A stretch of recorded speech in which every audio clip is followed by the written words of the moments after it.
ಪ್ರಿಯ ವೀಕ್ಷಕರೇ ನಮಸ್ಕಾರ. ನಾನು ವೀರೇಶ್ ಗಡ್ಡಿಮಾಳ್. ಎಸ್ ನ್ಯೂಸ್ಗೆ ಸ್ವಾಗತ.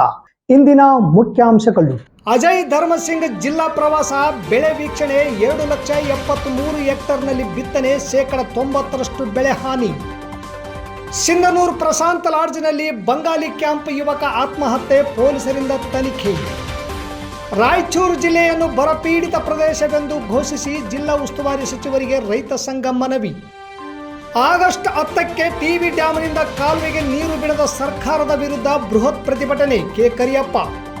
ಕಾರುಣ್ಯಾಶ್ರಮದಲ್ಲಿ ತಾಲೂಕು ದಂಡಾಧಿಕಾರಿ ಅರುಣ್ ಕುಮಾರ್ ದೇಸಾಯಿ ಅವರ ಜನ್ಮದಿನ ಆಚರಣೆ.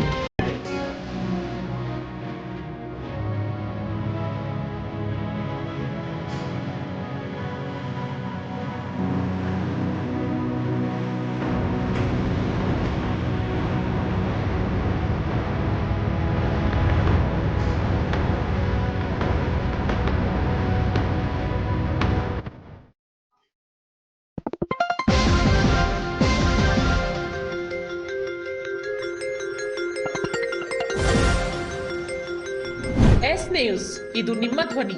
ವಾರ್ತೆಗಳ ವಿವರ. ಆಗಸ್ಟ್ 7 ಶುಕ್ರವಾರದಿಂದಲೂ ಇಡೀ ರಾಯಚೂರು ಜಿಲ್ಲೆಯಾದ್ಯಂತ ಭೇಟಿ ನೀಡಿ ಬೆಳೆಗಳ ಪರಿಸ್ಥಿತಿಯನ್ನು ಪರಿಶೀಲಿಸಿ ನೋಡಿದಾಗ ಜಿಲ್ಲೆಯ ರೈತರು ಬಹಳಷ್ಟು ಸಂಕಷ್ಟದಲ್ಲಿದ್ದಾರೆ. ಲಿಂಗಸಗೂರು, ಮಸ್ಕಿ, ಸಿಂಧನೂರು, ಮಾನ್ವಿ, ರಾಯಚೂರು ಎಲ್ಲ ಕಡೆಗೆ ಹೋಗಿ ಎಷ್ಟೆಲ್ಲ ಬೆಳೆ ಹಾನಿಯಾಗಿದೆ ಎಂಬುದನ್ನು ಶನಿವಾರ ಮಧ್ಯಾಹ್ನ ರಾಯಚೂರಿನಲ್ಲಿ ಅಧಿಕಾರಿಗಳ ಸಭೆ ಕರೆಯಲಾಗಿದೆ.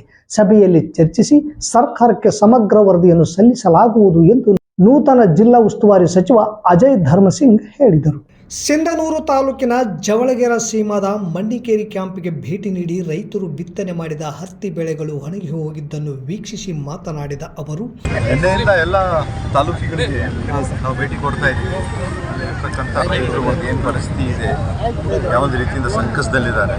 ಮತ್ತು ವಿಶೇಷವಾಗಿ ರಾಯಚೂರು ಜಿಲ್ಲೆಯಲ್ಲಿ ಇರ್ತಕ್ಕಂಥ ಎಲ್ಲ ತಾಲೂಕುಗಳು ಭೇಟಿ ಕೊಟ್ಟು ಇವತ್ತು ಬೆಳಗ್ಗೆ ಮಸ್ಕಿ ಶಾಸಕರು ಕೂಡ ಇದ್ದಾರೆ. ಮತ್ತು ಮಸ್ಕಿ ಮುಗಿಸಿ ಇವತ್ತು ಸಿಂಧನೂರು ಹೋಗಿ ಅಲ್ಲಿಂದ ಮಾನ್ವಿ ಹೋಗ್ತಾ ಇದ್ದೀವಿ. ಅಲ್ಲಿಂದ ಇವತ್ತು 1 ಗಂಟೆಗೆ ಎಲ್ಲ ಒಂದು ರಾಯಚೂರಲ್ಲಿ ಒಂದು ಮೀಟಿಂಗು ಕೂಡ ಕರೆದಿದ್ದು.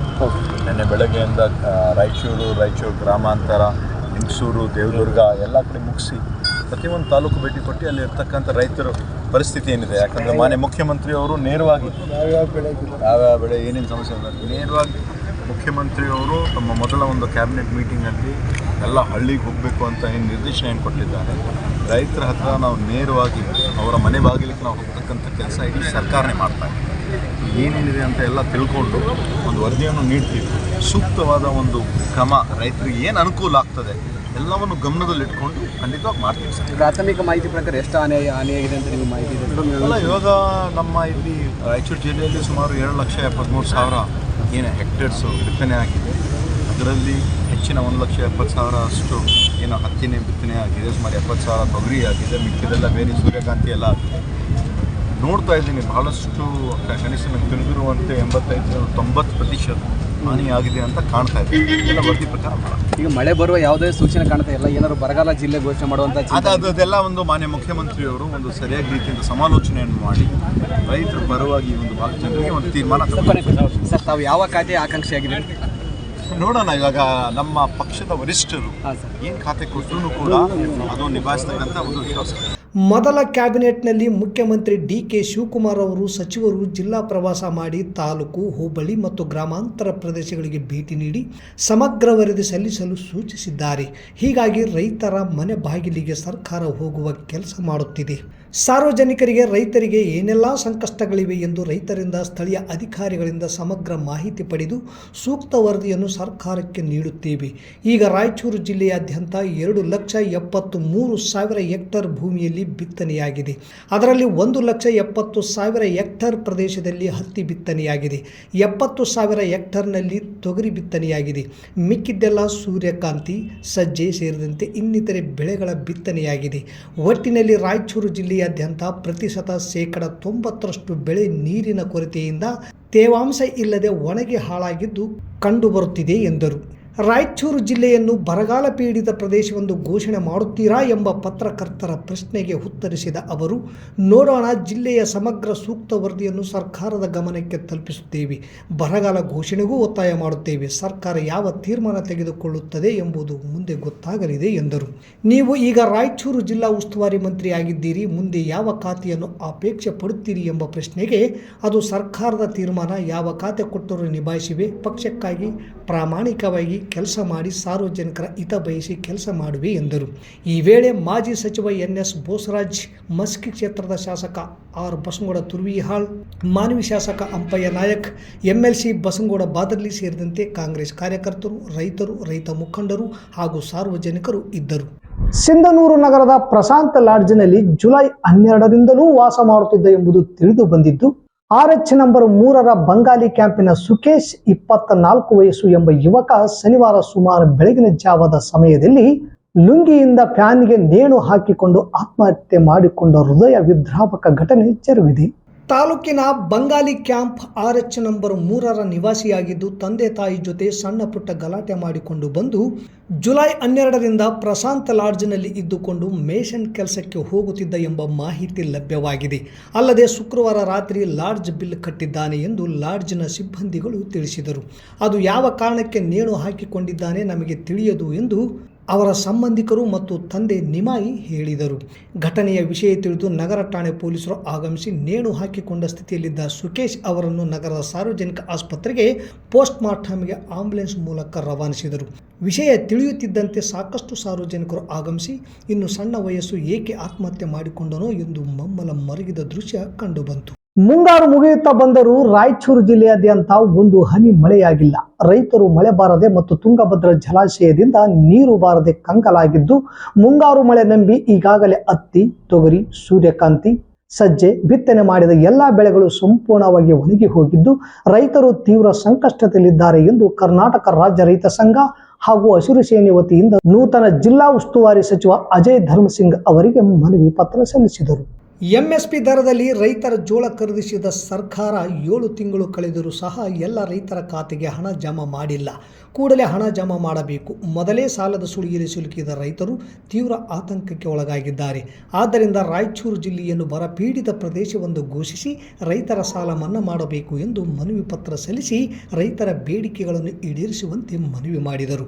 ಈ ಸಂದರ್ಭದಲ್ಲಿ ರಾಜ್ಯ ಪ್ರಧಾನ ಕಾರ್ಯದರ್ಶಿ ಅಮೀನ್ ಪಾಷಾ ದಿದ್ಗಿ, ಜಿಲ್ಲಾಧ್ಯಕ್ಷ ಬಸವರಾಜ್ ಹಂಚಿನಾಳ್, ಜಿಲ್ಲಾ ಉಪಾಧ್ಯಕ್ಷ ಯೂಸುಫ್ ಸಾಫ್, ತಾಲೂಕು ಗೌರವಾಧ್ಯಕ್ಷ ಅಣ್ಣಪ್ಪ ಸೇರಿದಂತೆ ಸಂಘದ ಪದಾಧಿಕಾರಿಗಳು ಸೇರಿ ನೂತನ ಜಿಲ್ಲಾ ಉಸ್ತುವಾರಿ ಸಚಿವ ಅಜಯ್ ಧರ್ಮಸಿಂಗ್ ಅವರಿಗೆ ಮನವಿ ಪತ್ರ ಸಲ್ಲಿಸಿದರು. ಈಗಾಗಲೇ MSP ದರದಲ್ಲಿ ರೈತರ ಜೋಳ ಖರೀದಿಸಿದ್ದು ಸಂಪೂರ್ಣವಾಗಿ ರೈತರ ಖಾತೆಗೆ ಹಣ ಜಮಾವಾಗಿಲ್ಲ. ಕೂಡಲೇ ಹಣ ಜಮಾ ಮಾಡಬೇಕು ಮತ್ತು ತುಂಗಭದ್ರಾ ಜಲಾಶಯ ಭರ್ತಿಯಾಗುತ್ತಿದೆ. ಆಗಸ್ಟ್ 10ರಂದು ಎಡದಂಡೆ ನಾಲೆಗೆ ನೀರು ಹರಿಸಬೇಕು. ಜೊತೆಗೆ ಬರಗಾಲ ತಾಲೂಕು ಎಂದು ಸರ್ಕಾರ ಘೋಷಣೆ ಮಾಡಬೇಕೆಂದು ಒತ್ತಾಯಿಸಿ ಭಾರತೀಯ ಜನತಾ ಪಕ್ಷದ ವತಿಯಿಂದ ಸರ್ಕಾರದ ವಿರುದ್ಧ ಬೃಹತ್ ಪ್ರತಿಭಟನೆಯನ್ನು ಹಮ್ಮಿಕೊಳ್ಳಲಾಗಿದೆ ಎಂದು ಬಿಜೆಪಿ ಮುಖಂಡ ಕೆ ಕರಿಯಪ್ಪ ತಿಳಿಸಿದರು. ಪತ್ರಿಕಾ ಪ್ರಕಟಣೆಯಲ್ಲಿ ತಿಳಿಸಿದ ಅವರು, ತಾಲೂಕಿನಲ್ಲಿ ಈಗಾಗಲೇ ಬರಗಾಲದಿಂದ ಜಾನುವಾರುಗಳು ತತ್ತರಿಸಿ ಹೋಗಿದ್ದು, ಜಲಾಶಯದಲ್ಲಿ ಒಂದು ಬೆಳೆಗೆ ಆಗುವಷ್ಟು ನೀರು ಸಂಗ್ರಹ ಇದ್ದರೂ ಕೂಡ ಕಾಲುವೆಗೆ ನೀರು ಬಿಡುತ್ತಿಲ್ಲ. ಸಕಾಲಕ್ಕೆ ಮಳೆ ಬಾರದ ಕಾರಣ ರೈತರು ಬೆಳೆ ಬೆಳೆಯಲು ಮತ್ತು ಜಾನುವಾರುಗಳಿಗೆ ನೀರು ಮತ್ತು ಮೇವಿನ ಸಮಸ್ಯೆ ಎದ್ದು ಕಾಣುತ್ತಿದೆ. ತುಂಗಭದ್ರಾ ಜಲಾಶಯದಲ್ಲಿ 72 TMCಗೂ ಅಧಿಕ ನೀರು ಸಂಗ್ರಹಣೆ ಇದ್ದರೂ ಕೂಡ ಸರ್ಕಾರ ಎಚ್ಚೆತ್ತುಕೊಳ್ಳುತ್ತಿಲ್ಲ. ಸರ್ಕಾರದ ಗಮನ ಸೆಳೆಯಲು ತಹಸೀಲ್ದಾರ್ ಕಚೇರಿಯ ಮುಂಭಾಗದಲ್ಲಿ ಹೋರಾಟ ಹಮ್ಮಿಕೊಂಡಿದ್ದು, ಈ ಒಂದು ಪ್ರತಿಭಟನೆಯಲ್ಲಿ ನಗರ ಮತ್ತು ಗ್ರಾಮೀಣ ಮಂಡಲ ಅಧ್ಯಕ್ಷರು, ಎಲ್ಲ ಪದಾಧಿಕಾರಿಗಳು, ರೈತರು ಹಾಗೂ ತಾಲೂಕಿನ ಹಿರಿಯ ಮುಖಂಡರು ಭಾಗವಹಿಸಿ ಯಶಸ್ವಿಗೊಳಿಸಬೇಕೆಂದು ಮನವಿ ಮಾಡಿದರು. ನಗರದ ಒಳಬಳ್ಳಾರಿ ರಸ್ತೆಯ ಹೊರವಲಯದಲ್ಲಿರುವ ಕಾರುಣ್ಯಾಶ್ರಮದಲ್ಲಿ ತಾಲೂಕು ದಂಡಾಧಿಕಾರಿಗಳಾದ ಅರುಣ್ ಕುಮಾರ್ ದೇಸಾಯಿ ಅವರ ಜನ್ಮದಿನದ ಅಂಗವಾಗಿ ಹಾಲು, ಹಣ್ಣು, ಬ್ರೆಡ್ ಮತ್ತು ಅನ್ನದಾಸೋಹ ಪ್ರಸಾದ ವಿತರಿಸಿ ಅವರ ಜನ್ಮದಿನವನ್ನು ಆಚರಿಸಲಾಯಿತು.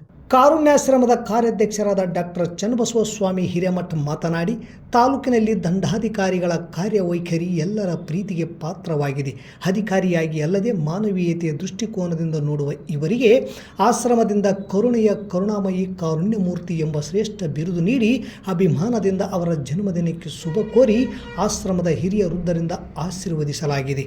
ಅವರು ತಮ್ಮ ಕೆಲಸದಲ್ಲಿ ಪದೋನ್ನತಿ ಹೊಂದಿ ಇನ್ನು ಸರ್ಕಾರದ ಯೋಜನೆಗಳು ಸಾರ್ವಜನಿಕರಿಗೆ ಮುಟ್ಟಿಸುವ ನಡೆಸುವಲ್ಲಿ ಯಶಸ್ವಿಯಾಗಲಿ. ಅವರ ಕುಟುಂಬಕ್ಕೆ ಭಗವಂತ ಸದಾ ಸುಖ ಶಾಂತಿ ನೆಮ್ಮದಿ ದೊರಕಿಸಿಕೊಡಲಿ ಎಂದು ಶುಭ ಹಾರೈಸಿದರು. ಈ ವೇಳೆ ಆಶ್ರಮದ ಸದಸ್ಯರಾದ ಸುಜಾತ ಹಿರೇಮಠ್, ಸಿಬ್ಬಂದಿಗಳಾದ ಸಿದ್ದಯ್ಯ ಸ್ವಾಮಿ, ಮರಿಯಪ್ಪ, ಜ್ಯೋತಿ, ಮಹಾಂತೇಶ್ ದೋಟಿಹಾಳ್, ಬಸವಸ್ವಾಮಿ ಸೇರಿದಂತೆ ಆಶ್ರಮದ ಹಿರಿಯ ವೃದ್ಧರು ಇದ್ದರು. ಮತ್ತು ವಿಶೇಷವಾಗಿ ಅವರು ಅಧಿಕಾರಿಗಳಾಗಿ ಈ ಸಿಂಧನೂರಿನ 32 ಇಲಾಖೆಗಳ ಒಂದು ಜವಾಬ್ದಾರಿಯನ್ನು ಸಂಪೂರ್ಣವಾಗಿ ನಿಭಾಯಿಸುವಂಥ ಒಬ್ಬ ಆದರ್ಶ ವ್ಯಕ್ತಿಯಾಗಿ ಮತ್ತು ಕಾರಣ್ಯಾಶ್ರಮದಲ್ಲಿರುವಂಥ ಎಲ್ಲ ಹಿರಿಯರು ಕೂಡ ನಮ್ಮ ತಂದೆ ತಾಯಿಗಳ ಸಮಾನರು, ಇಲ್ಲಿರುವಂಥ ಎಲ್ಲ ವಯಸ್ಕರ ಬುದ್ಧಿಮಾಂತರು ಕೂಡ ನನ್ನ ಅಣ್ಣ ತಮ್ಮಂದಿರ ಸಮಾನರು, ಅಕ್ಕ ತಂಗಿಯರ ಸಮಾನರು ಎನ್ನುವುದು ನಾವು ಭಾವಿಸಿಕೊಂಡು ನಮ್ಮ ಸಿಂಧನೂರು ತಹಶೀಲ್ದಾರ್ ಅಂತ ಅರುಣ್ ಎಚ್ ದೇಸಾಯಿ ಅವರು ಈ ಕಾರಣ್ಯಾಶ್ರಮ ಜೊತೆಗಿರುವಂಥದ್ದು ಬಹಳ ಖುಷಿಯ ವಿಚಾರ. ಮತ್ತು ವಿಶೇಷವಾಗಿ ಇವತ್ತಿನ ಅವರ ಜನ್ಮದಿನ. ಆ್ಯಕ್ಚುಲಿ ಈ ಜನ್ಮದಿನದಲ್ಲಿ ಅವರು ಭಾಗವಹಿಸಬೇಕಾಗಿತ್ತು, ಆದರೆ ಇವತ್ತು ಬರ ಪರಿಹಾರದ ಸಲುವಾಗಿ ಈ ಮಳೆಯಿಲ್ಲದ ರೈತರ ಸಂಕಷ್ಟದಲ್ಲಿ ನಾವು ರಾಯಚೂರು ಜಿಲ್ಲಾ ಉಸ್ತುವಾರಿ ಸಚಿವರಾದ ಡಾಕ್ಟರ್ ಅಜಯ್ ಸಿಂಗ್ ಸರ್ ಅವರು ಇವತ್ತು ಈ ಸಿಂಧನೂರು ತಾಲೂಕಿನಲ್ಲಿ ಪರಿವೀಕ್ಷಣೆಗಾಗಿ ಆಗಮಿಸಿದಂಥ ಸಂದರ್ಭದಲ್ಲಿ ಕರ್ತವ್ಯದ ನಿಮಿತ್ತ ಅವರು ಹೋಗಿದ್ದಾರೆ. ಅವರು ತಮ್ಮ ಜನ್ಮದಿನವನ್ನು ಕರ್ತವ್ಯವನ್ನು ಮೊದಲೇ ಪಾಲನೆ ಮಾಡಬೇಕು, ನಂತರ ನಾನು ನನ್ನ ಜನ್ಮದಿನವನ್ನು ಆಚರಣೆ ಮಾಡಿಕೊಳ್ತೀನಿ ಅನ್ನೋ ಒಂದು ಸಂದೇಶವನ್ನು ಇವತ್ತು ನಮ್ಮ ಸಿಂಧನೂರು ತಾಲೂಕಿಗೆ ನೀಡಿ ಬರ್ತಾರೆ. ಇಂಥ ಒಬ್ಬ ಪ್ರಾಮಾಣಿಕ ಅಧಿಕಾರಿ ನಮ್ಮ ಆಶ್ರಮಕ್ಕೆ ಸರ್ಕಾರದ ಸೌಲಭ್ಯಗಳನ್ನು ತಲುಪಿಸುವಲ್ಲಿ ಪ್ರಾಮಾಣಿಕ ಪ್ರಯತ್ನ ಮಾಡಿರುವಂಥ ಒಬ್ಬ ಕರುಣೆಯ ಕಾರುಣ್ಯ ಮೂರ್ತಿಗಳಾಗಿ ಇವತ್ತು ನಮ್ಮ ಜೊತೆಗಿದ್ದಾರೆ. ಅವರ ಈ ಜನ್ಮದಿನದ ಈ ಶುಭ ಸಂದರ್ಭದಲ್ಲಿ ಕರುಣಾಮಯಿ ಕಾರುಣ್ಯ ಮೂರ್ತಿಗಳು ಎನ್ನುವುದು ಬಿರುದಿನ ಅಭಿಧಾನದೊಂದಿಗೆ ನಾವೆಲ್ಲರೂ ಅವರನ್ನು ಈ ಜನ್ಮದಿನದ ಶುಭ ಸಂದರ್ಭದಲ್ಲಿ ನಾವೆಲ್ಲರೂ ಹರಿಸಿ ಆಶೀರ್ವದಿಸ್ತೀವಿ. ಧನ್ಯವಾದಗಳು. ಬಿಜೆಪಿ ಪಕ್ಷದ ಮುಖಂಡ ಹಾಗೂ ಮಾಜಿ ಸಚಿವರಾದ ಬಿ ಶ್ರೀರಾಮುಲು ಅವರ ಜನ್ಮದಿನದ ಪ್ರಯುಕ್ತ ಇಂದು ಸಿಂಧನೂರು ತಾಲೂಕು ಅವರ ಅಭಿಮಾನಿ ಬಳಗದ ವತಿಯಿಂದ ತಾಲೂಕಾ ಸಾರ್ವಜನಿಕ ಆಸ್ಪತ್ರೆ, ತಾಯಿ ಮಕ್ಕಳ ಆಸ್ಪತ್ರೆ, ರೋಗಿಗಳಿಗೆ, ಕಾರುಣ್ಯಾಶ್ರಮದ ವೃದ್ಧರಿಗೆ ಹಾಲು, ಹಣ್ಣು, ಬ್ರೆಡ್, ಅನ್ನದಾಸೋಹ ಹಾಗೂ ಅಕ್ಷಯ ಆಹಾರ ಜೋಳಿಗೆ ಟ್ರಸ್ಟ್ ಮೂಲಕ ಬಸ್ ನಿಲ್ದಾಣದ ಹತ್ತಿರವಿರುವ ಅಂಬಾದೇವಿ ದೇವಸ್ಥಾನದ ಮುಂಭಾಗದಲ್ಲಿ ಬಡವರಿಗೆ, ನಿರ್ಗತಿಕರಿಗೆ ಅನ್ನದಾಸೋಹದ ಕಾರ್ಯಕ್ರಮ ಹಮ್ಮಿಕೊಂಡು ಬಿ ಶ್ರೀರಾಮುಲು ಅವರ ಜನ್ಮದಿನ ಆಚರಿಸಲಾಯಿತು. ಈ ಸಂದರ್ಭದಲ್ಲಿ ಸುರೇಶ್ ಸುಕಲ್ಪೇಟೆ, ಸಿದ್ದು ಹೂಗಾರ್, ಪರ್ವತ್ ರೆಡ್ಡಿ, ಸಿದ್ದು ಮಾಡ್ಸಿರ್ವಾರ್, ಮುತ್ತು ಬರ್ಸಿ, ಸಿರಾಜ್ ಭಾಷಾ, ಯಮನೂರ್ ನಾಯಕ್, ಬಸವರಾಜ್ ನಾಯಕ್, ತಿಮ್ಮಣ್ಣ ಗೆಜ್ಜಳ್ಳಿ, ಅಕ್ಷಯಗೌಡ, ಪ್ರವೀಣ್ ಕುಮಾರ್ ಧುಮತಿ, ರವಿಕುಮಾರ್, ಶರಣಬಸವ, ಚನ್ನಬಸವ, ಬಸವರಾಜ್ ನಾಯಕ್, ಕಾಶಿ ನಾಯಕ್, ವೀರರಾಜು ಬಂಗಾರಿ ಕ್ಯಾಂಪ್, ಬ್ರಹ್ಮಯ್ಯ, ಮೈಬು, ಉಮೇಶ್, ಭೀಮೇಶ್ ಸೇರಿದಂತೆ ಅನೇಕರಿದ್ದು ಜನ್ಮದಿನ ಆಚರಿಸಿದರು. ಇಲ್ಲಿಗೆ ವಾರ್ತಾ ಪ್ರಸಾರ ಮುಕ್ತಾಯವಾಯಿತು. ನಿರಂತರ ಸುದ್ದಿಗಾಗಿ ವೀಕ್ಷಿಸಿ ಎಸ್ ನ್ಯೂಸ್. ಇದು ನಿಮ್ಮ ಧ್ವನಿ. ನಮಸ್ಕಾರ.